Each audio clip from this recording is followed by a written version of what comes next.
तो बच्चों, आप लोगों का दीवा किरण चैनल पर स्वागत है। आज हम लोग जूझ मराठी के प्रख्यात कथाकार डॉक्टर आनंद यादव का लिखा हुआ जूझ जो आपके कोर्स में है उसे हम लोग पढ़ेंगे आज। तो मैं उसके बारे में बताती हूँ पहले कि ये जूझ कहानी क्या है। तो यह मराठी के प्रख्यात कथाकार डॉक्टर आनंद यादव का बहुचर्चित एवं बहुप्रशंसित आत्मकथात्मक उपन्यास है, जिसका एक अंश यहाँ दिया गया है। यह एक किशोर के देखे और भोगे हुए गंवई जीवन के खुरदरे यथार्थ और उसके रंगारंग परिवेश की अत्यंत विश्वसनीय जीवंत गाथा है। इस आत्मकथात्मक उपन्यास में जीवन का मर्मस्पर्शी चित्रण तो है ही, अस्त व्यस्त अलमस्त निम्न मध्यम वर्गीय ग्रामीण समाज और लड़ते जूझते किसान मजदूरों के संघर्ष की भी अनूठी झांकी है। तो इसमें क्या है कि डॉक्टर आनंद यादव जी जो है वो अपने बारे में ही आत्मकथात्मक माने अपनी ही कथा को उन्होंने इस कहानी में लिखा है। ओके, तो यहाँ पर एक ग्रामीण जीवन का किस तरह से वो जूझ मीन्स होता है कि लड़ाई करना, स्ट्रगल करना करके कैसे वो आगे बढ़े हैं और सक्सेस हुए हैं, इसके बारे में उन्होंने बताया है। ये एक प्रेरणादायक उपन्यास है। यहाँ लिए गए अंश में हर स्थिति में पढ़ने की लालसा लिए धीरे धीरे साहित्य, संगीत और अन्य विषयों की ओर बढ़ते किशोर के कदमों की आकुल आहट सुनी जा सकती है, जो निश्चय ही किशोर होते विद्यार्थियों के लिए हम कदम बन सकती है। तो इसके बाद अब हम लोग आनंद यादव जी के बारे में थोड़ा सा जिनका जीवन परिचय पढ़ेंगे, उसके बाद कहानी हम लोग स्टार्ट करेंगे। तो आनंद यादव जी का जन्म 1935 कागल, कोल्हापुर, महाराष्ट्र में। इनका पूरा नाम है आन रतन यादव। पाठकों के बीच आनंद यादव के नाम से परिचित मराठी एवं संस्कृत साहित्य में स्नातकोत्तर डॉक्टर आनंद यादव बहुत समय तक पुणे विश्वविद्यालय में मराठी विभाग में कार्यरत रहे। अब तक लगभग 25 पुस्तकें प्रकाशित, उपन्यास के अतिरिक्त कविता संग्रह, समालोचनात्मक निबंध आदि पुस्तकें भी प्रकाशित। भारतीय ज्ञानपीठ से प्रकाशित नटरंग हिंदी पाठकों के बीच भी चर्चित है। यहाँ प्रस्तुत अंश जूझ उपन्यास से लिया गया है, जो सन 1990 में साहित्य अकादमी पुरस्कार से सम्मानित है। ठीक है बच्चों, तो आज हम लोग अब स्टार्ट करते हैं। आप लोगों के बुक में दिया हुआ वृतांत भाग 2 में जूझ कहानी हम लोग पढ़ेंगे। ओके, तो जूझ। पाठशाला जाने के लिए मन तड़पता था, लेकिन दादा के सामने खड़े होकर यह कहने की हिम्मत नहीं होती कि मैं पढ़ने जाऊंगा। डर लगता था कि हड्डी पसली एक कर देगा, इसलिए मैं इस ताक में रहता कि कोई दादा को समझा दे। मुझे इसका विश्वास था कि जन्म भर खेत में काम करते रहने पर भी हाथ कुछ नहीं लगेगा। जो बाबा के समय था वह दादा के समय नहीं रहा। यह खेती हमें गड्ढे में ढकेल रही है। पढ़ जाऊंगा तो नौकरी लग जाएगी, 4 पैसे हाथ में रहेंगे, विठोबा आरना की तरह कुछ धंधा कारोबार किया जा सकेगा। अंदर ही अंदर इस तरह के विचार चलते रहते। तो यहाँ पर जो लेखक है वो अपने बारे में बता रहा है कि किस तरह से वो बचपन में पाठशाला जाने के लिए तड़प रहा था। वो एक साधारण से किसान परिवार का बेटा है। तो इसके दादा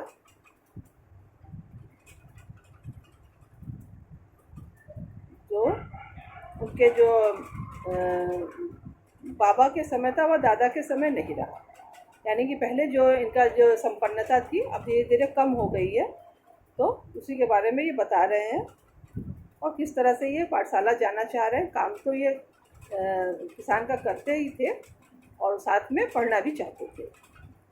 आगे, दिवाली बीत जाने पर महीना भर ईख पेरने का कोल्हू चलाना होता। कोल्हू जरा जल्दी शुरू किया तो दादा की समझ से ईख की अच्छी खासी कीमत मिल जाती। तो यहाँ बता रहे हैं कि ईख तो गन्ना है, शुगर के, तो ये बोल रहे हैं कि दिवाली के समय में ही होता है, ये ठंडे के समय में गन्ना का उपज होता है। तो ये जब ईख हो जाता था इनके खेत में, तो ये कोल्हू चलाना स्टार्ट कर देते थे, यानी कि गुड़ बनाना। गुड़ बना करके फिर इसको बेचते थे। ये सोचते थे कि यदि मैं जल्दी स्टार्ट कर दूंगा तो जो और लोग हैं वो लोग स्टार्ट करेंगे, तो इनका क्वालिटी इतना बढ़िया नहीं था, तो इनका मांग कम हो जाएगा इनके सामान का। और पहले स्टार्ट कर देंगे तो लोगों के बीच में मांग रहेगा, तो अच्छी कीमत मिल जाएगी, इसलिए ये पहले ही कोल्हू चलाना स्टार्ट कर देते थे। यह उसकी समझ कुछ हद तक सही थी। जब चारों ओर कोल्हू चलने लगते तो बाजार में गुड़ की बहुतायत हो जाती और भाव नीचे उतर आते। उस समय नंबर 1 और नंबर 2 का गुड़ बहुत आता और हमारे जैसे खेतों पर ही बनाए गए नंबर 3 के गुड़ को कौन पूछता। ओके, थोड़ा सा क्वालिटी में कम था इनका, तो कौन पूछता, इसीलिए पहले स्टार्ट कर देते थे। बाकी के किसान दूसरे ढंग से विचार करते थे। उनका मत था कि यदि ईख को और कुछ दिन खेत में खड़ी रहने दिया गया तो गुड़ जरा ज़्यादा निकलता है। देर तक खड़ी रहने वाली ईख के रस में पानी की मात्रा कम होती है और रस गाढ़ा हो जाता है।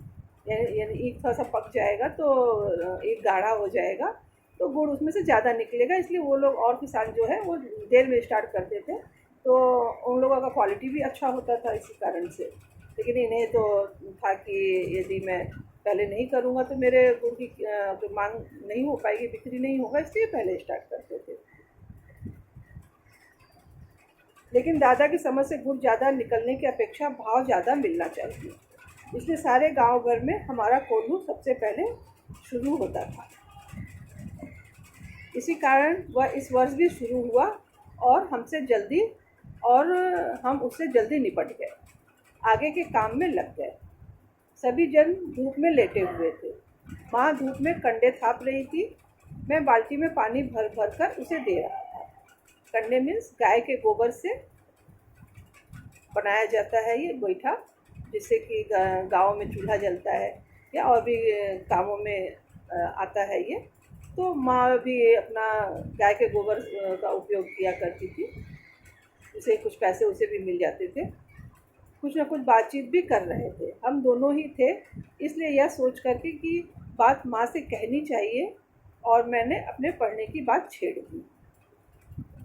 माँ ने कहा, अब तू ही बता, मैं क्या करूँ।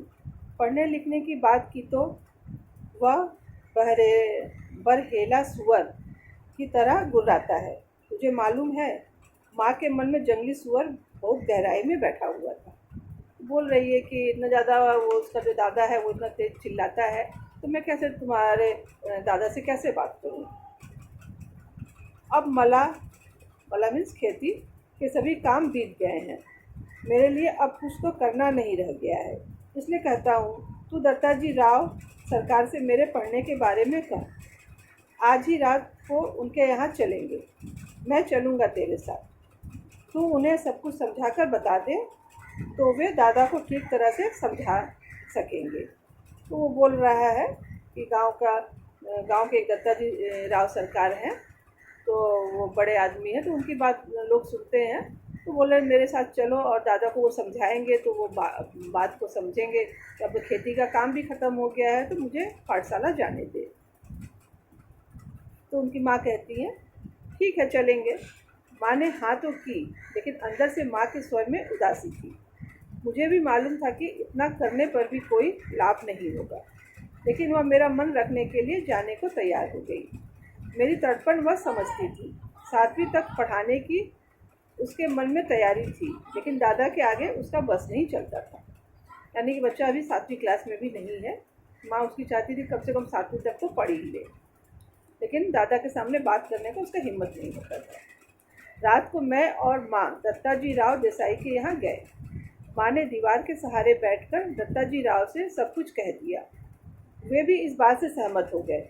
माँ ने यह भी बताया कि दादा सारे दिन बाजार में रकमा बाई के पास गुजार देता है, खेती के काम में हाथ नहीं लगाता है। माँ ने देसाई को यह विश्वास दिला दिया कि दादा को सारे गांव भर आज़ादी के साथ घूमने को मिलता रहे, इसलिए उसने मेरा पढ़ना बंद कर मुझे खेती में जोत दिया है। यह सुनते ही देसाई दादा चिढ़ गए और बोले, आने दे, अब मैं उसे सुनाता हूँ कि नहीं, अच्छी तरह देख। वो बोलते हैं कि ठीक है, उसको मेरे पास भेजो, आने दो मेरे पास, मैं उसको अच्छी तरह समझाऊंगा। और ये लोग उसको बोलते हैं कि वो उसका थोड़ा सा आदत खराब है। रखमा बाई कोई होंगी, गाना सुनाती होंगी या फिर नाचने वाली कोई होगी, तो उसके यहाँ सारा दिन वो गुजार देता है और दिन भर गांव में घूमते रहे, इसीलिए वो उसे पढ़ने के लिए नहीं भेजता है। आगे, उठते उठते मैंने भी दत्ताजी राव से कहा, अब जनवरी का महीना है, अब परीक्षा नज़दीक आ गई है। मैं यदि अभी भी कक्षा में जाकर बैठ गया और पढ़ाई की दुहराई कर ली तो 2 महीने में 5वीं की सारी तैयारी हो जाएगी और मैं परीक्षा में पास हो जाऊंगा। इस तरह मेरा साल बच जाएगा।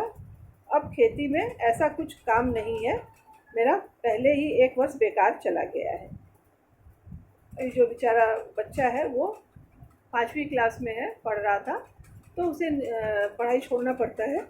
तो बोलता है कि जनवरी का महीना है, यदि मुझे अभी इस 2 महीने भी यदि मुझे पढ़ने दे दिया गया तो मैं पास हो जाऊंगा और मैं 6ठी क्लास में चला जाऊंगा। फिर दत्ताजी राव कहते हैं, ठीक है, अब तुम दोनों अपने घर जाओ, जब वह आ जाए तो मेरे पास भेज देना। और उसके पीछे से घड़ी भर बाद में तू भी आ जाना रे छोरा। छोरा मीन्स उस लड़के को बोल रहे हैं कि तुम भी थोड़ी देर बाद आ जाना, तो तुम्हारे सामने ही बात हो जाएगा। जी कहकर हम खड़े हो गए। उठते उठते हमने यह भी कहा कि हमने यहाँ आकर ये सभी बातें कही हैं, यह बात मत बता देना, नहीं तो हम दोनों की खैर नहीं है। माँ अकेली साग भाजी देने आई थी, यह बता देंगे तो अच्छा होगा। मैंने तो साग भाजी कुछ खेत में हुआ था तो वो देने के लिए माँ आई थी। तो दत्ताजी राव से बात हुआ है, इसीलिए दत्ता राव जी ने किसी कारण से बुलाया है। किसी बहाने से वो लोग बोल रहे हैं कि हम लोग भेज देंगे, तो आप उन्हें समझा दीजिएगा। ठीक है, मुझे जो करना है मैं करूँगा। देख, उसके सामने ही तुझसे कुछ पूछूंगा तो निडर होकर साफ साफ उत्तर देना, डरना मत। दत्ताजी राव कहते हैं बच्चे से कि डरना मत, जो कुछ भी मैं पूछूंगा सब कुछ तू बताना। नहीं जी, मैं माँ के साथ लौट आया। 1 घंटा रात बीते दादा घर पर आया। मैं घर में ही था। आते ही माँ ने दादा से कहा, साग भाजी देने देसाई सरकार के यहाँ गई थी, तो उन्होंने कहा कि बहुत दिनों से तेरा मालिक दिखाई नहीं दिया है, खेत से आ जाने पर जरा इधर भेज देना। कुछ काम वाम था? दादा ने अदिता से पूछा। मुझे तो कुछ बताया नहीं उन्होंने, तो मैं हो आता हूँ।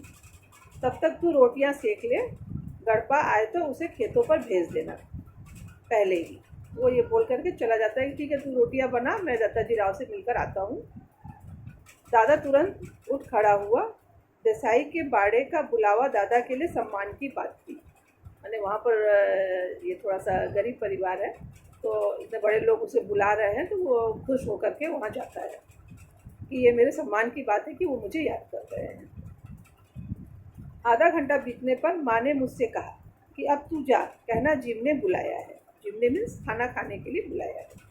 अच्छा, मैं पहुँचा तो सरकार मेरी राह देख रहे थे। क्यों आया रे छोरे? दादा को बुलाने आया हूँ, अभी खाना नहीं खाया है। बैठ थोड़ी देर, अभी तो आया है वह मेरे पास। जी, मैं बैठ गया। धीरे धीरे दत्ताजी राव पूछने लगे, कौन सी में पढ़ता है रे तू? जी, 5वीं में था, किंतु अब नहीं पढ़ता हूँ। क्यों रे? दादा ने मना कर दिया है, खेतों में पानी लगाने वाला कोई नहीं है। क्यों रत्नाप्पा? हाँ जी। फिर तू क्या करता है? सरकार ने दादा से जिरा करना शुरू किया तो सारा इतिहास बाहर निकल आया। सरकार ने दादा पर खूब गुस्सा किया। उन्होंने दादा की खूब हजामत बनाई मीन्स उसको बहुत अच्छी तरह से डांटा या समझाया। देसाई के मला को छोड़ देने के बाद दादा का ध्यान किसी काम की तरफ नहीं रहा। मन लगाकर वह खेत में श्रम नहीं करता है, फसल में लागत नहीं लगाता है, लुगाई और बच्चों को काम में जोतकर किसी तरह खुद गांव भर में खुले साड़ की तरह घूमता है और अब अपनी मस्ती के लिए किस तरह छोरा के जीवन की बलि चढ़ा रहा है, यह सब उन्होंने सुनाया। उसको उसके दादा को वो दत्ताजी राव समझाते हैं कि अब तू यही सब काम करता है, हैं कि खुद काम नहीं करता है, फसल में ध्यान नहीं लगाता और अपने बच्चे और बीवी को इस खेत में लगा करके तू घूमते रहता है। उसे मैंने खूब डांटा। दादा के हर एक तर्क को दत्ताजी राव ने काट दिया और मुझसे कहा, सवेरे से तू पाठशाला जाता रह, कुछ भी हो पूरी फीस भर दे उस मास्टर की और मन लगाकर पढ़ाई कर और किसी भी तरह साल नहीं मारा जाए, इसका ध्यान रख। यदि इसने तुझे पढ़ने नहीं भेजा तो सीधा चला आ इधर।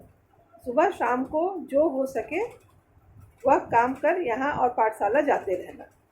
मैं पढ़ाऊँगा तुझे। इसके पास ज़रा ज़्यादा बच्चे हो गए हैं, इसलिए तुम्हारे साथ कुत्तों की तरह बर्ताव करता है। मैंने वो उसके दादा को डांटते हैं, उसके पापा को, कि इससे ज़्यादा बच्चा हो गया है, इसे तुझे नहीं पढ़ाता है, तो मेरे पास ही आ जाया कर, थोड़ा बहुत मेरे यहाँ काम कर दिया कर, उसके बदले मैं तुझे पढ़ाया करूँगा, तू यहीं रहा कर। ये उसको उसके सामने, पापा के सामने उसको बोलते हैं। तो फिर उसका पापा बोल रहा है, उसका दादा, मैंने मना कब किया है जी, इसको ज़रा गलत सलत आदत पड़ गई थी, इसलिए पाठशाला से निकाल कर ज़रा नज़रों के सामने रख लिया है। कैसी आदतें, चाहे जैसी, यहाँ वहाँ कुछ भी करता है। कभी कंडे बेचता है, कभी चारा बेचता, सिनेमा देखता, कभी खेलने जाता। खेती और घर के काम में इसका बिल्कुल ध्यान नहीं है। दादा ने मेरे ऊपर अचानक हल्ला बोल दिया। क्यों रे छोकरे? नहीं जी, कभी एक बार मेले में पटा पर पैसे लगा दिए थे। दादा तो कभी भी सिनेमा के लिए पैसे नहीं देते हैं, इसलिए खेत पर गोबर बीन बीन कर माँ से कंडे थपवा लिए थे और उन्हें बेचकर ही कपड़े भी बनवाए थे।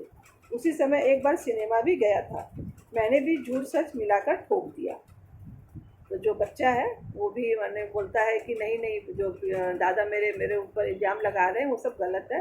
ये मुझे कुछ पैसा नहीं देते हैं और मेरा मन था मेला जाने का, एक सिनेमा देखने का, तो मैंने एक बार हाँ ऐसा किया था कि मैं एक बार था पट्टे में पैसा लगाना, मतलब थोड़ा सा जुआ खेला था, पैसा कमाना था उसे, और कंडे माँ से कंडे बनवा करके उसे बेचा था। हाँ एक बार मैं गया था, वो इस बात को स्वीकार करता है। तो बच्चे का मन है कभी तो हो ही सकता है, तो माँ बाप यदि उसे पैसा दे देते तो वो ऐसा गलत काम नहीं करता। तो अब आगे, अब यह सब बंद कर और सिर्फ पढ़ाई में मन लगा। नापास नहीं हुआ है कभी, नापास मीन्स फेल, कभी फेल नहीं हुआ है, तो तुम मन लगा के पढ़ तो अच्छा होगा, ये समझाते हैं। नहीं जी, पाठशाला जाना ही बंद करा दिया, इसलिए परीक्षा में नहीं बैठा हूँ, वो बोलता है बच्चा। तो अच्छा अच्छा, अब तू घर जा और सवेरे से पाठशाला जाने लग। जी, मैं उठ खड़ा हुआ। बाहर निकलते निकलते मैंने सुना, अरे बच्चे की जात है, एक आध वक्त सिनेमा चला गया तो क्या हुआ, एक आध बार खेलने लग गया तो क्या हुआ, इस बात पर उसका पढ़ना लिखना बंद कर देना है क्या? जी, आप कहते हैं तो भेज देता हूँ कल से, देखते हैं एक आध वर्ष में कुछ सुधार हो जाए तो, दादा ने मन मारकर कहा। इस समय उसका कोई बस नहीं चला था। दत्ताजी राव के सामने तो कोई बस नहीं चलता है और वो तैयार हो जाता है अपने बच्चे को पाठशाला भेजने के लिए। तो बच्चों आज यहाँ तक, और नेक्स्ट पार्ट में, सेकंड पार्ट में मैं आगे का पढ़ाऊँगी, तो आप लोग ज़रूर से देखिएगा। ठीक है, थैंक यू।